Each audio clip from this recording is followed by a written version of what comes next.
Imaginons la scène un instant. On a un immense bâtiment à la campagne, avec une toiture de 500 mètres carrés, une pluie d'orage battante et un objectif clair en tête, devenir totalement autonome en eau. Ouais, le rêve de l'autonomie. Exactement. Et la logique la plus basique, ce serait de se jeter sur l'occasion pour capter absolument la moindre goutte qui tombe du ciel. Sauf que, dans notre exploration en profondeur d'aujourd'hui, on va voir pourquoi faire ça, c'est en réalité la pire erreur possible. Ah, ça c'est sûr. Et surtout, on va découvrir comment une simple fleur de douche recyclée, tu sais, l'éponge enfilée là, remplie de restes de barbecue, ça peut empêcher 10 tonnes d'eau de pourrir pendant tout un été. C'est vraiment tout le paradoxe de cette démarche. D'habitude, notre rapport à l'eau, il est d'une invisibilité totale. Le robinet s'ouvre, l'eau coule, et la gigantesque infrastructure de traitement de la ville, elle disparaît complètement de l'esprit. On n'y pense jamais, ouais. C'est ça. Mais quand on coupe le cordon avec le réseau public, la magie s'évapore d'un coup.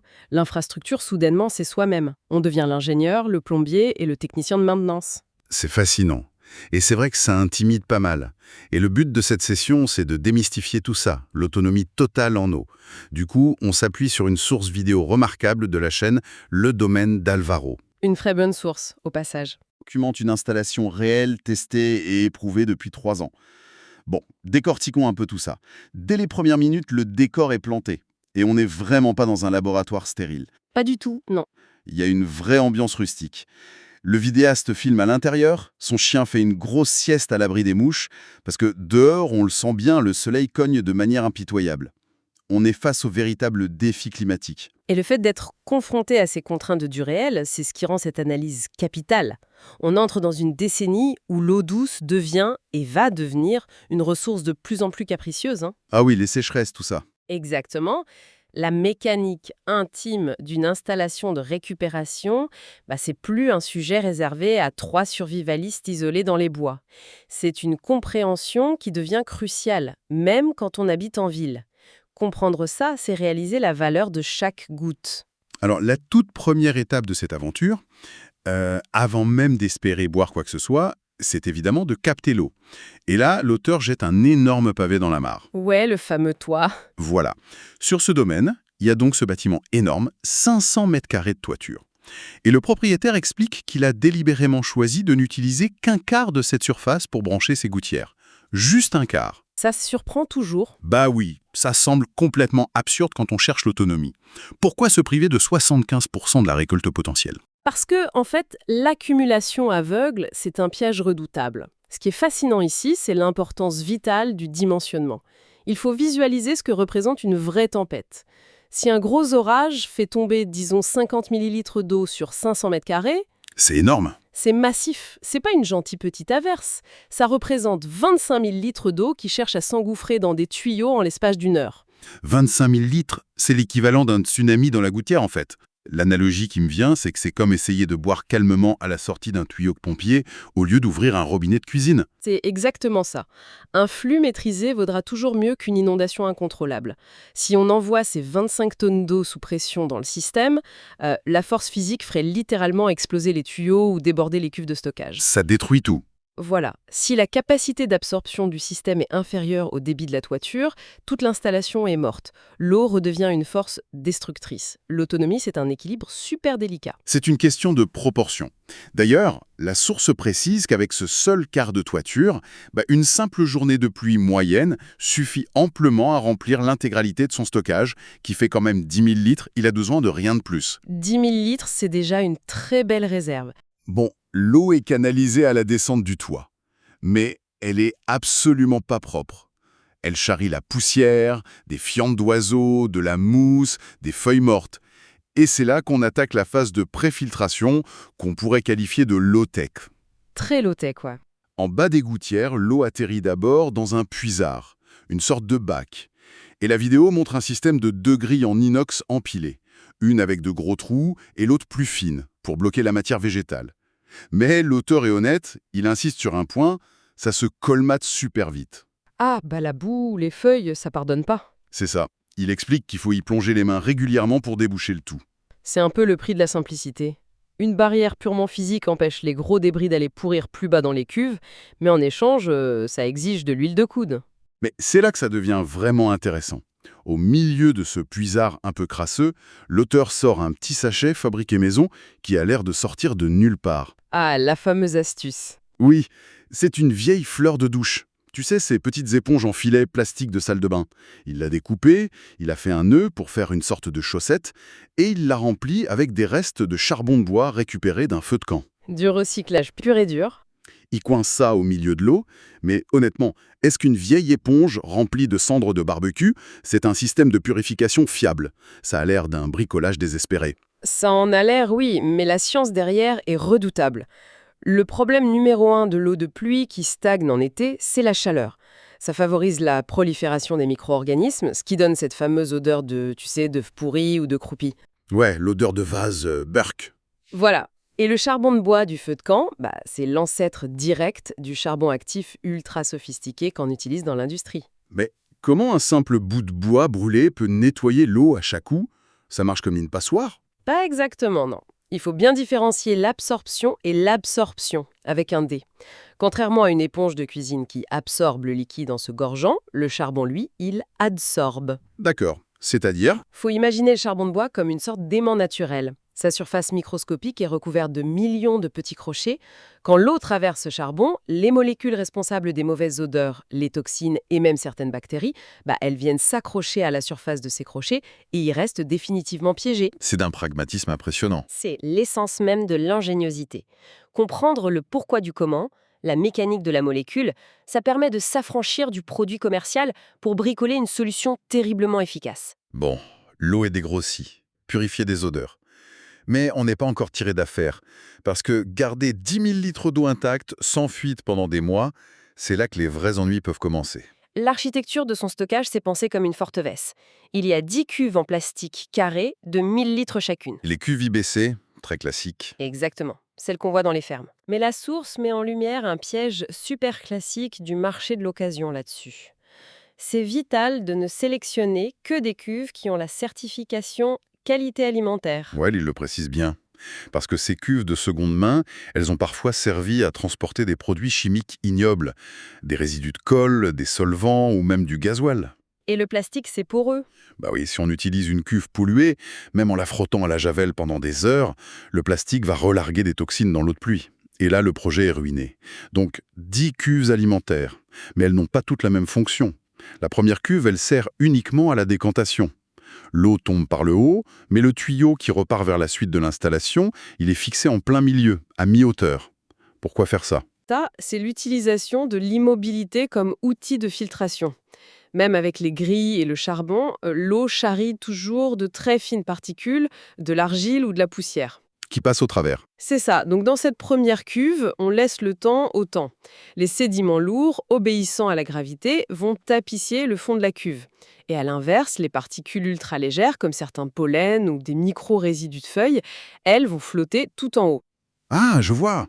Donc en plaçant le tuyau d'extraction exactement à mi-hauteur, on vient puiser l'eau dans la zone la plus claire possible, pile entre la boue du fond et l'écume de la surface. C'est tellement intelligent.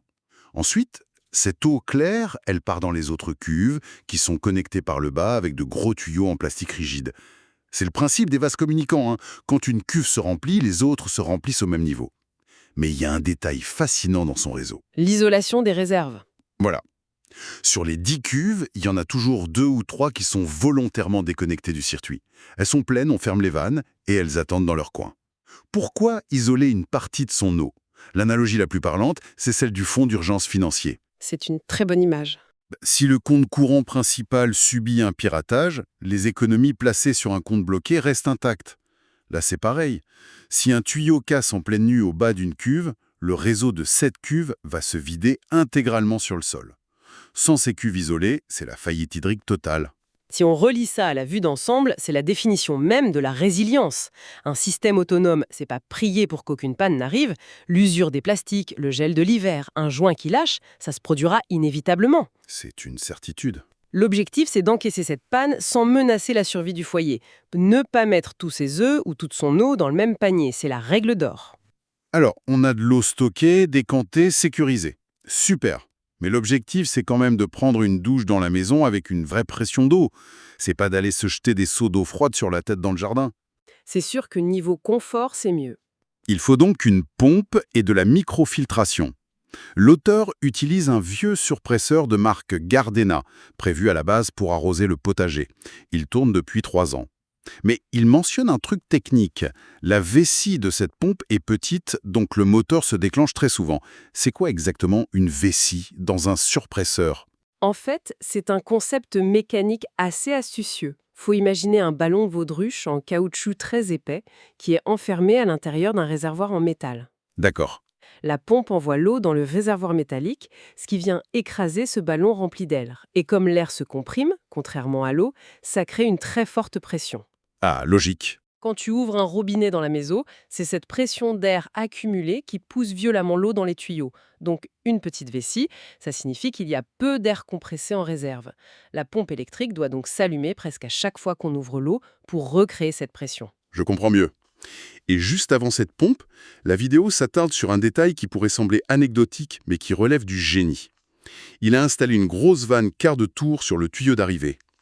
Parce que sans cette simple vanne d'arrêt, le jour où il faut dévisser un filtre pour le nettoyer, la gravité ferait son œuvre. C'est le déluge. Grave. Les 10 000 litres d'eau stockée se videraient instantanément par le trou du filtre, inondant tout le local technique. C'est typiquement le genre d'erreur traumatisante qu'on fait qu'une seule fois dans sa vie. Absolument. L'architecture d'un système doit toujours inclure sa propre maintenance. Concevoir un truc sans penser au moment où il faudra le démonter, pour le réparer, c'est aller droit dans le mur. C'est clair. Une fois que la pompe met l'eau sous pression à, disons, 2,5 bars, l'eau traverse un bloc de 3 cartouches filtrantes. C'est du matériel classique de magasin de bricolage, un investissement de 150 € environ. Très accessible, oui. Il y a un premier filtre lavable à 25 microns, un filtre en coton à 5 microns et une cartouche à charbon actif pour le goût et l'odeur. La source dit que ça donne une eau de qualité baignade, parfait pour la douche, le lave-linge, les toilettes. Mais là où j'ai tiqué, c'est sur la stérilisation. Ah, le fameux filtre UV. Accusé d'installer une lampe à ultraviolet. Mais c'est un risque énorme, non? L'UV est censé détruire l'ADN des virus. L'autonomie, c'est pas censé être joué à la roulette russe avec sa santé pour économiser le prix d'un tube fluorescent. En fait, c'est pas le coût d'achat du tube qui pose problème ici, c'est son coût énergétique. La lampe UV, elle doit rester allumée presque en permanence pour garantir que l'eau qui stagne dans le tube reste stérile. Ah oui, la conso électrique. Voilà. En plein hiver, quand le ciel est gris pendant 3 semaines, cette consommation électrique continue, ça devient un fardeau mortel pour les batteries solaires d'un site autonome. C'est le véritable arbitrage de l'autonomie. D'accord, un choix par défaut. Faut-il exiger une eau stérile à 100% pour tirer la chasse d'eau, au risque de vider les batteries et de se retrouver dans le noir? Il a jugé que le jeu n'en valait pas la chandelle énergétique. Je comprends complètement l'arbitrage. Mais du coup, s'il n'y a pas de filtre UV pour tuer les microbes, comment ils font pour boire? Parce qu'on ne peut pas survivre sans eau potable. Et c'est là qu'on arrive à l'étape ultime. Au lieu de s'épuiser à potabiliser l'eau des toilettes, la solution est hyper ciblée. La filtration par gravité. C'est ça. Dans la cuisine, il y a un filtre à gravité sur le plan de travail. On y verse l'eau de la douche, elle traverse 2 cartouches en céramique au rythme très lent du goutte à goutte, et on récolte une eau d'une pureté absolue en bas. Mais comment un simple bout de céramique peut bloquer des bactéries? C'est pas juste un tamis, cette céramique. C'est un labyrinthe microscopique. Les pores font environ 0,2 microns. Or, la plupart des bactéries pathogènes mesurent entre 0,5 et 1 micron. Elles sont trop grosses.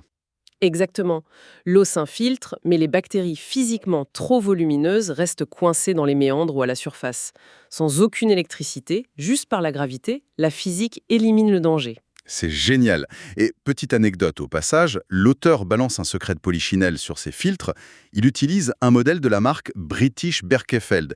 Et il explique que la marque concurrente, Berkey, qui est super connue et très chère, elle fabrique même pas ses brevets. Ah oui, j'ai vu ça. D'après lui, Berkey a juste acheté le droit d'utiliser la technologie de British Berkefeld, y a collé son logo et facture ça 50 € de plus. C'est toujours marrant d'avoir un petit tacle marketing au milieu d'un tuto de plomberie. C'est de bonne guerre. Mais au fond, qu'est-ce que ça signifie tout ça? À la fin de la vidéo, on découvre l'extérieur, le potager, on se dit qu'il va arroser ses courgettes avec cette eau si bien stockée, mais pas du tout. Il déclare que ce serait un non-sens environnemental. Il a plutôt creusé une grande mare naturelle dans son terrain. Ce qui est une excellente idée. La pluie y ruisselle, la biodiversité s'installe, et c'est cette eau brute qu'il utilise pour la terre. Cette approche, elle révèle la hiérarchie fondamentale des ressources. Chaque besoin dicte son propre niveau de pureté et d'énergie. T'as la mare d'eau brute pour l'agriculture, ouverte aux éléments. Ensuite, l'eau microfiltrée sous pression pour la douche. Et tout en haut, cette infime fraction purifiée goutte à goutte pour l'humain. C'est très structuré. Utiliser des pompes et du charbon actif pour arroser des tomates, ce serait une folie énergétique. L'autonomie intelligente, c'est adapter la technologie au contexte, pas dominer la nature. Quand on prend du recul, le voyage de cette goutte d'eau est fou. Elle naît dans un nuage, percute une toiture dont la surface est calculée pour éviter le drame, frôle un vieux reste de barbecue dans une éponge de douche. Ça fait une belle histoire. Elle s'apaise des semaines dans une cuve isolée, se fait propulser par la vessie d'une pompe, traverse du coton, puis finit dans un labyrinthe de céramique pour arriver dans un verre. Ça demande de l'huile de coude. Ouais, mais la récompense, c'est la réappropriation totale de la mécanique de la vie. La réussite technique force le respect.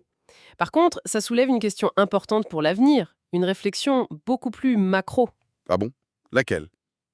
Aujourd'hui, cette démarche, elle est isolée. Mais imaginons que face aux sécheresses, des millions de foyers décident soudainement de devenir autonomes. Si chaque maison bloque 10 000 litres d'eau de pluie, quelles seraient les répercussions sur nos nappes phréatiques? Ah oui, vu qu'elles dépendent de la filtration naturelle. Exactement. Et puis, si la moitié de la population, souvent la plus aisée, coupe les ponts avec le réseau public, qui va financer l'entretien des milliers de kilomètres de canalisation et des usines de traitement?